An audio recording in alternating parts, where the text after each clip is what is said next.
Alrighty, so let's start. So the object moving the fluid, we have to look at what Stokes' law speaks to.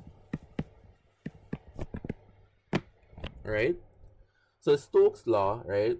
We're looking at the fact that a drag force, Fd, D for drag of course, right, experienced on a small spherical object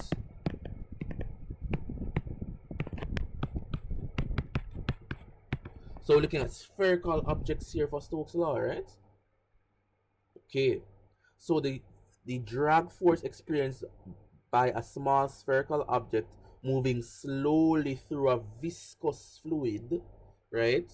So it's moving slowly through a viscous fluid, right, is equal to 6 pi eta, which is that letter there, RV. That is Stokes' equation.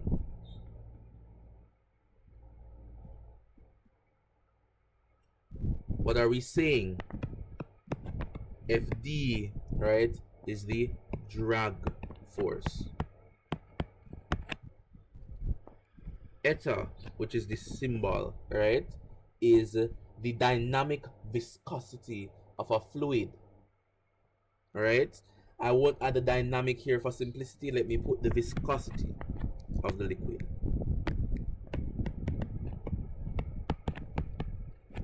Or let me not say liquid, the fluid. I keep on saying liquid, the fluid specifically, right? And we know what our viscosity is. It's the measure, right, of a fluid's resistance to flow.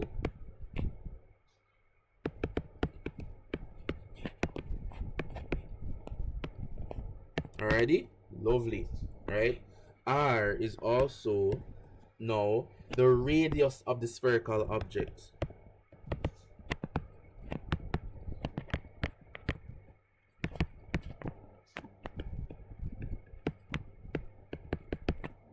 Alright, and last but definitely not least, V is the velocity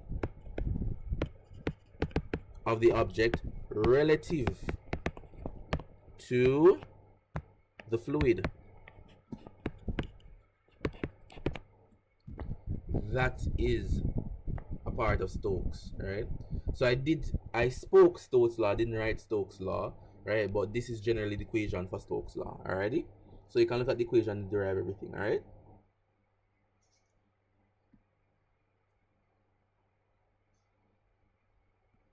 Is everything fine so far?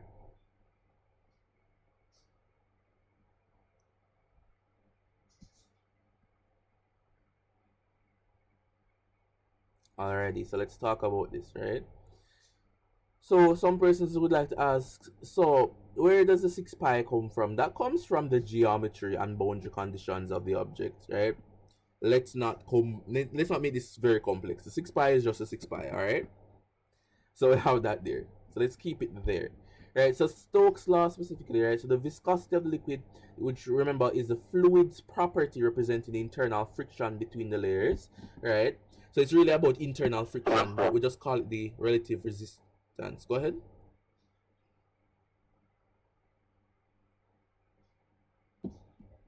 Thought there was a question there. Alrighty, so we'll just continue, right? So the viscosity there is eta, right?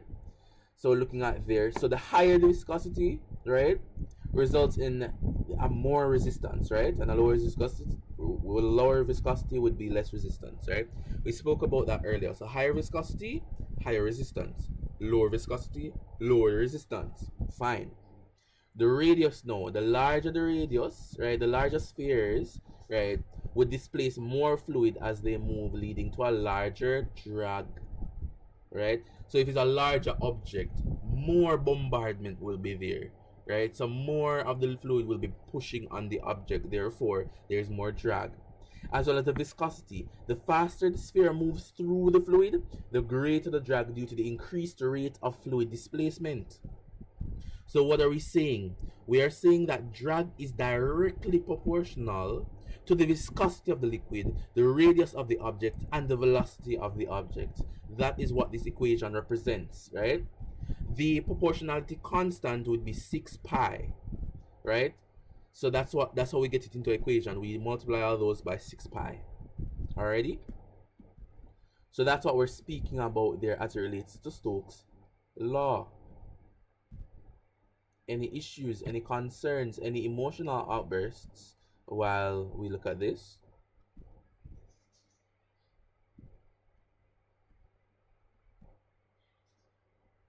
None? Already. Sure, can you repeat the what was the Yeah, someone's asking to repeat. Repeat everything? Or repeat what? I don't. Okay, let me check the chat real quick. Repeat what, please? Repeat what exactly? Just type in the chat what you want me to repeat, and I'll go over it and see if I can go over it from a different direction. Oh, just the summary, right? So really and truly what Stokes' law is, right? So it's really just this relationship, right? So it is the relationship, right? So it shows a relationship between the viscosity of a fluid, the radius of the sphere, because remember Stokes' laws deal with spherical objects, right? The radius of the sphere, right, and the speed or the velocity of the object, right, in relation to the drag, right? So because all of this is linear, right, let's write it out. The drag is directly proportional to the viscosity of the liquid, right, which is, and it's also directly proportional, right, to the radius of the object, and it's also directly proportional to the velocity, right, of said object, right? So what are we saying, right? The more viscous a liquid, or sorry, a fluid rather, the more viscous a fluid, right, the more resistance we have. So remember, viscosity speaks to the resistance of a fluid. So that means that if the fluid itself is more viscous, it means that it has more resistance. Therefore, there will be more drag. So that's why as viscosity rather increases, drag increases. For the radius of the object, the larger the object, so the larger the radius of the spherical object, right, that will increase the surface area for more of the liquid to be bombarding or to pushing on the object. So basically, if the object is bigger, right, it's going to be displacing, right, more fluid, right? I remember the viscosity of the liquid speaks to the resistance of that flow, right? So it's going to be pushing on, right, the liquid if it's larger, right? And that resistive force, the drag, will be larger because of the larger, the increased surface area of the object, right? So the greater the radius, the greater the drag, right? And the velocity as well. If the object, the spherical object, is moving through the liquid, not the liquid, the fluid rather, very quickly, high velocity, right? We're gonna be displacing more fluid much faster rather, right? So that is going to be increasing, right, the drag force on the object. So we're looking at that.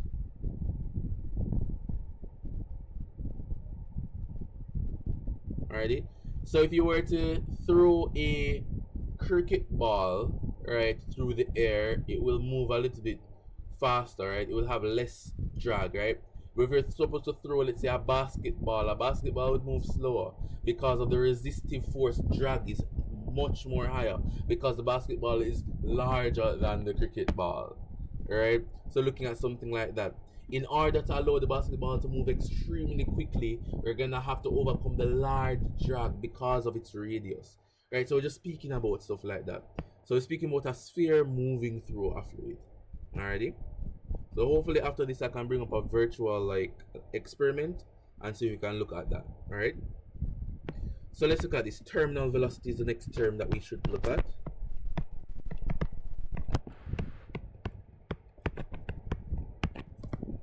What is terminal velocity?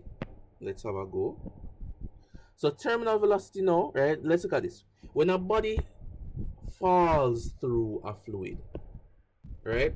So for example, remember that air is a fluid, right? Air is a fluid.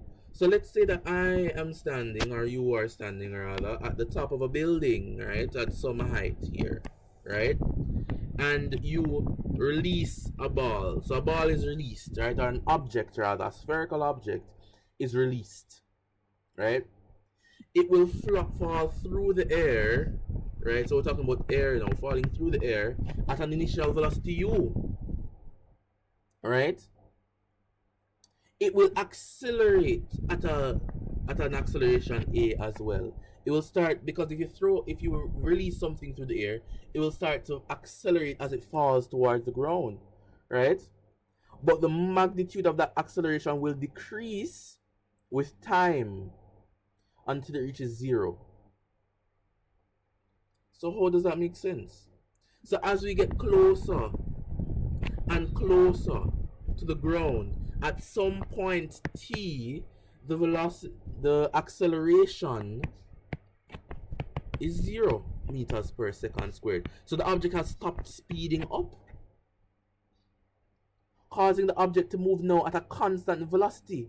This constant velocity, which is achieved after some period of time, is what we call the terminal velocity.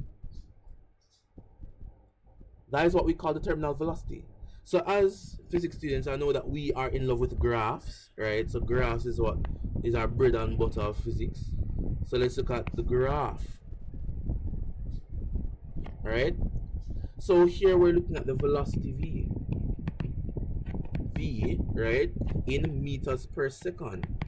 And here we're looking at the time t in seconds, right? We're now projecting the same ball argument now. We release the ball from the top of a building, right? So it starts off with an initial velocity, right?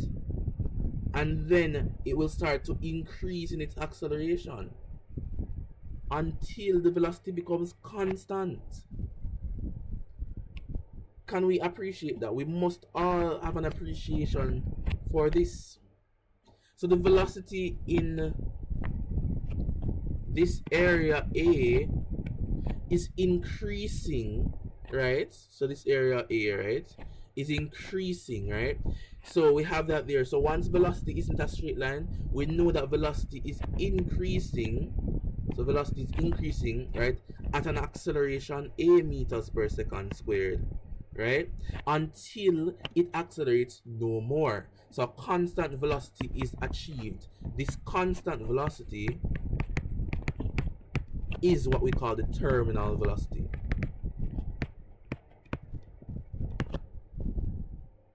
Providing that the length of the path, right, is sufficiently long, right, meaning that the object has enough time or enough space to fall, right, the falling body, right. So we're looking at it, right. So if let's say that an object, right, is going to achieve terminal velocity at 100 seconds, right, and it moves 50 meters per second, that means that in 2 seconds it will achieve terminal velocity. But if it is moving, right, let's say if it is falling for, like, say 5 centimeters, it will not achieve the terminal velocity, because it has not been given enough time to continue falling to achieve terminal velocity, right? So looking at that, right, so providing that the length of the travel path is sufficiently long so that the falling body does not hit the base of the container or the earth, right, before it reaches the terminal velocity itself will be reached, right? So we're looking at this, right? So the drag force acting on a body, right, at any instant as it falls is proportional to the speed, right, or the square of its speed at a distance, rather, right? So let's look at this. Let's look at something falling through a liquid, right? So let's look at an object, right? So this object here is falling through a liquid, right? Or not a liquid, a fluid rather, right? So it could be air, it could be water, it could be oil, it could be something, right? So it's falling because of this gravitational force G and the mass of said spherical object. Therefore, this force carrying it down is the weight of the object, which is the mass times the gravity, right? It is experiencing, of course, some upthrust,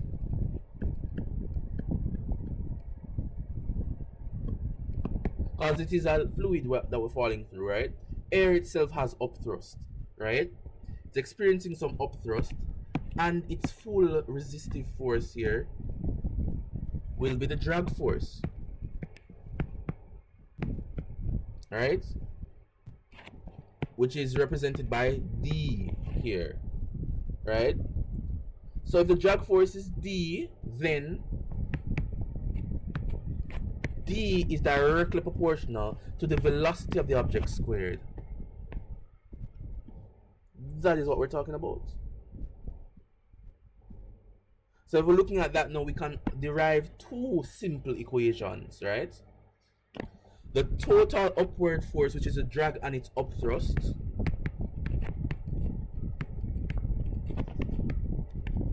is equal to the drag plus the upthrust. Why? Because remember vectors. These two vectors, upthrust and drag, are moving in the same direction, parallel in the same direction. How do we get the resultant vector? We add them, right? So we have that there. We add those vectors in order to get the resultant. The total upward force is the sum of the vectors, right? What is the total downward force?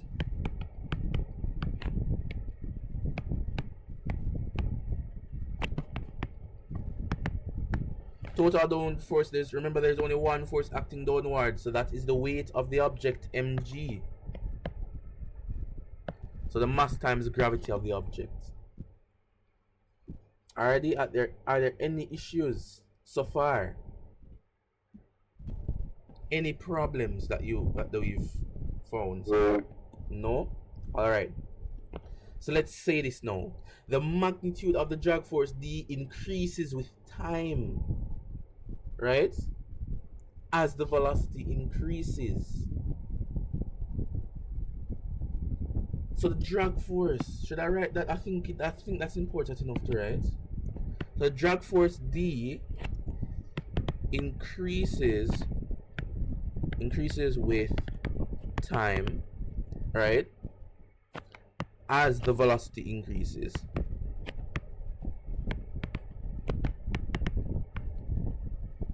Right? That's really what d alpha v squared is saying, right?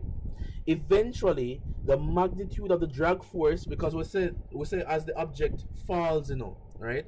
The drag force starts to increase, right? With time. Therefore, at the point in time, right? Just stay with me now. At the point in time where the total displacement, right? Not the total displacement, sorry, the total upward force, right? Which is the drag plus the upward force, right? When that, at the point in time where that equals the weight of the object, is what we call the terminal velocity. Or is at terminal velocity rather. So at terminal velocity, the total upward force equals the total downward force.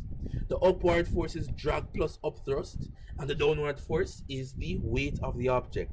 So at terminal velocity, we have these forces being equal, right? So the total upward force becomes equal with the magnitude of the weight of the object, right? And the resultant force of the body becomes 0. Hence, its acceleration becomes 0. Newton's second law, F is equal to ma, right? If a is equal to 0, F is 0. The body here, right? So the object here, the sphere that we have up there, the red sphere, will continue to move with a constant velocity, which we have described as the terminal velocity. Right? So it will continue to move at that constant velocity there. Are there any issues or concerns that we're seeing here?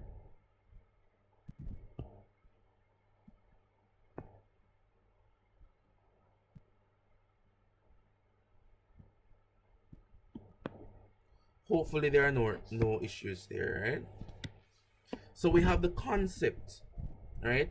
It is tomorrow where we're going to take that concept and apply it to questions, right? So right now I just want you to focus on understanding the concept. Ready? So we're working from there.